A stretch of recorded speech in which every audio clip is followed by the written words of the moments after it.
Hola, soy Freddy Vivas y vamos a hablar de inteligencia artificial. La inteligencia artificial es mucho más que un modelo de lenguaje. Hoy en día se habla de inteligencia artificial y la mayoría de las personas, por lo que pasa en los medios, por lo que se habla, tiende a pensar que la inteligencia artificial es algo nuevo. Tiende a pensar que la inteligencia artificial son los modelos de lenguaje gigantes, específicamente como podríamos decir ChatGPT, Gemini o Llama, que es el de Meta. Quizás es menos conocido, pero es un modelo de código abierto que puede tener mucho futuro. Y lo vemos ya integrado a todo, WhatsApp y todo eso, pero no significa que sea correcta esa visión. La inteligencia artificial tiene muchos años. Si tenemos que ponerle una fecha, podríamos decir 1956, que es cuando un grupo de investigadores se van a Dartmouth, al norte de Estados Unidos, a un campamento de verano de investigación de inteligencia artificial. Le dijeron ellos, si pensamos en ese concepto más amplio de inteligencia artificial, que desde los 50 ya lo tenemos entre nosotros, primero con modelos de inteligencia artificial basados en reglas, que esto es una programación bien clásica de si pasa esto es esto otro, si no pasa esto es esto otro, después más capacidades predictivas, por ejemplo, que hoy usamos en sistemas que predicen algo que puede pasar, como pueden ser los sistemas climatológicos. Después tenemos las habilidades cognitivas, que mucha gente por ahí no le gusta el concepto, pero la inteligencia artificial, al ser una especie de imitación de la inteligencia humana, también hay determinadas habilidades que ya está desarrollando la inteligencia artificial en términos similares a los humanos, como puede ser la voz, hablar, escribir, interpretar texto, encontrar cosas en imágenes o video. Podés hablar de un montón de cuestiones como la inteligencia artificial visual o el computer vision, que es la capacidad de ver de las máquinas. Todo eso ya lo tenemos ahí y fueron olas de evolución de la inteligencia artificial que hacen que sea mucho más complejo que un modelo de lenguaje. Entonces hoy puede haber un gobierno en determinada parte del planeta, puede haber una empresa, puede haber una ONG, puede haber un montón de agentes, personas, individuos que se pongan a hacer inteligencia artificial, y no solo esto va a estar en responsabilidad de 3 o 4 empresas. Lo que está en responsabilidad de 3 o 4 empresas, creo, al menos hoy, son estos grandes modelos de lenguaje del estilo ChatGPT. Hay un concepto que me gusta, que estoy pensándolo y es bastante nuevo para mí, incluso para tratar de poner en palabras todo esto de las capacidades o las habilidades que tiene la inteligencia artificial. Mucha gente pregunta y a veces incluso duda. Hay un ejemplo muy interesante que es un chatbot, el primer chatbot de la historia. Se creó en 1966, se llama chatbot Elisa.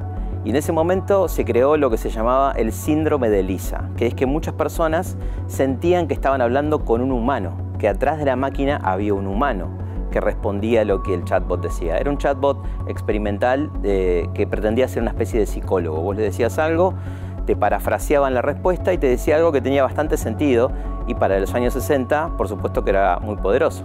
Y esa misma lógica hoy la vemos o hace unos años la vimos cuando sale Lambda, por ejemplo, que es el modelo de lenguaje gigante que está atrás de Gemini y de Google. Una persona que probaba ese modelo de lenguaje le hacía preguntas muy específicas y el modelo de lenguaje le hacía respuestas tratando de decirle: me acuerdo que esto lo vi en la universidad, sí, tengo recuerdos de eso. Y la persona que lo entrevistaba, que era como una especie de test de Turing, le hacía, ¿no?, para validar el tipo de inteligencia que tenía esa máquina, dice: vos no estuviste ahí, no fuiste a la universidad, sos una inteligencia artificial. Y la inteligencia artificial se ve en los textos, están los diálogos en Twitter, por ejemplo, si los quieren leer. Y la inteligencia artificial responde: bueno, es verdad, no fui a la universidad, pero te lo estoy diciendo ahí así porque intento caerte bien. Entonces eso genera una situación de tratar de humanizar a las máquinas, ¿no?, de tomarlo como si fuese un humano, y hay visiones diciendo eso no es un buen camino. Hay que tratar de diferenciar los tipos de inteligencia. Por otro lado, en esto que decía conceptualmente, en el nivel de olas, ¿no?, que hablábamos de la ola basada en reglas de la inteligencia artificial más estructurada, después un modo donde incorpora modelos predictivos, otra capacidad que es las habilidades cognitivas, esto de leer, ver cosas en las imágenes. Después, las siguientes 2 olas, que podríamos decir que son la quinta y la sexta ola, estamos hablando de una IA sintiente, algunos le llaman así. La IA sintiente sería la capacidad de la máquina de tener empatía. Hoy ya hay estudios que demuestran, por ejemplo, ChatGPT generando respuestas empáticas, lo cual no significa que una máquina tenga empatía. Y por supuesto tampoco tiene de alguna forma nada que se le parezca a un sentimiento, ¿no? Sí, lo que puede hacer y lo que ya estamos viendo es tener capacidad creativa, una simulación de la creatividad humana y una simulación de los sentimientos también podría pasar. La inteligencia artificial y la autonomía de la inteligencia artificial es realmente un gran desafío. Hay un concepto muy interesante para mí que se llama alineación de inteligencia artificial. La alineación de inteligencia artificial sería la forma en que nosotros como humanos podemos darle la validación, el check de decir esta inteligencia artificial está lista para interactuar con los humanos de forma segura. Y ahí aparecen un montón de conceptos, la confiabilidad de estos sistemas, la transparencia de los sistemas. En mi último libro Invisible hablé de eso. Y lo que pasó en este proyecto, que es una organización de Tokio que hace investigación, es que ellos tienen métodos de generación de modelos gigantes de lenguaje, LLMs, basados en el comportamiento humano. Es una forma distinta de encarar cómo estos proyectos pueden asegurarse obtener resultados, y lo hacen mediante lo que se conoce como agentes de inteligencia artificial, que serían como una especie de simulación del comportamiento y del pensamiento humano en un agente. Y esto sería, imagínense un grupo, un equipo de investigadores haciendo validación, haciendo pruebas, haciendo simulaciones, corriendo experimentos, pero de forma simulada con agentes artificiales. Y estos agentes se les programa, se les da como una especie de rol. Vos sos un investigador que está probando esto, vos sos otro investigador que tiene que asegurarse lo que hizo el investigador 1, y los ponen a funcionar en equipo. Esto es un experimento. Vuelvo al concepto que hablábamos hace rato de Human in the Loop. El humano ahí asegurándose de la calidad de lo que genere, porque esto puede generar incluso desinformación, ¿no? Si no está bien chequeado. Empresas como Amazon hoy están bloqueando la autopublicación de libros generados con inteligencia artificial sin ningún tipo de control de calidad de lo que está saliendo. Entonces Amazon ya está limitando la venta de eso. El uso que creo que va a tener la IA en el mundo de la investigación y digamos, el desarrollo de conocimiento científico seguramente va a ir más por el lado del complemento, la aceleración de obtener resultados y no por un reemplazo de la investigación humana. Puedo hablar del desarrollo hoy de la inteligencia artificial en el mundo y lo que veo es, como pasó en otros ámbitos del desarrollo tecnológico, es que hay dos grandes fuerzas, dos países liderando el desarrollo de todo esto, que son Estados Unidos y China.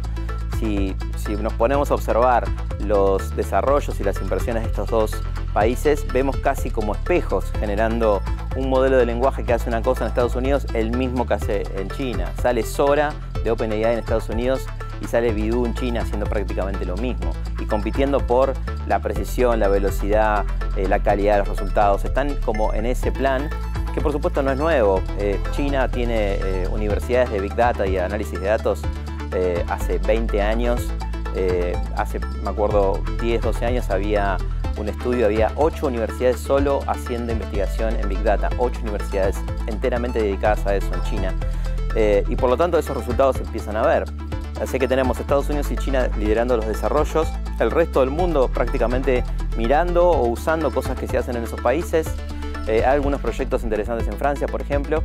Y después la Comunidad Europea tratando de gobernar todo esto, tratando de, como ya lo hicieron con la Ley de Protección de Datos, que se llama GDPR, tratar de hacer un marco legal de uso, en ese caso de los datos privados de las personas, que se vuelve un estándar mundial. Y lo mismo seguramente va a pasar con la Ley de Inteligencia Artificial. Europa liderando esa conversación, estableciendo un marco de uso que beneficie a las personas y que no detenga la innovación. Ese es el panorama hoy que se ve en el desarrollo de inteligencia artificial.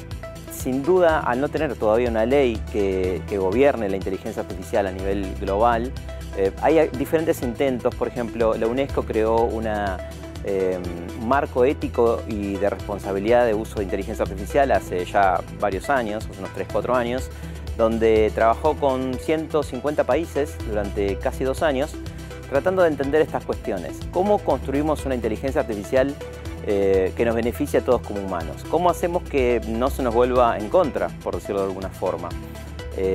La tendencia a automatizar todo, sin duda que está acá. Vemos cada vez más sistemas que tienen más capacidad de autonomía, pero eso debería tener un límite, y ese límite va a estar de la mano de una ley. En la Comunidad Europea ya hay una ley que se está preaprobando y que se supone que en los próximos 2 años vamos a tener en vigencia, que básicamente hace eso, trata de poner un límite de riesgo diciendo, bueno, estos son sistemas que pueden ser riesgosos para la vida humana, estos son sistemas de un riesgo medio, estos son sistemas que no tienen riesgo, y asegurando que nos beneficie como humanos, nos haga más libres, más plenos, nos solucione problemas y no nos perjudique. Esa es la búsqueda.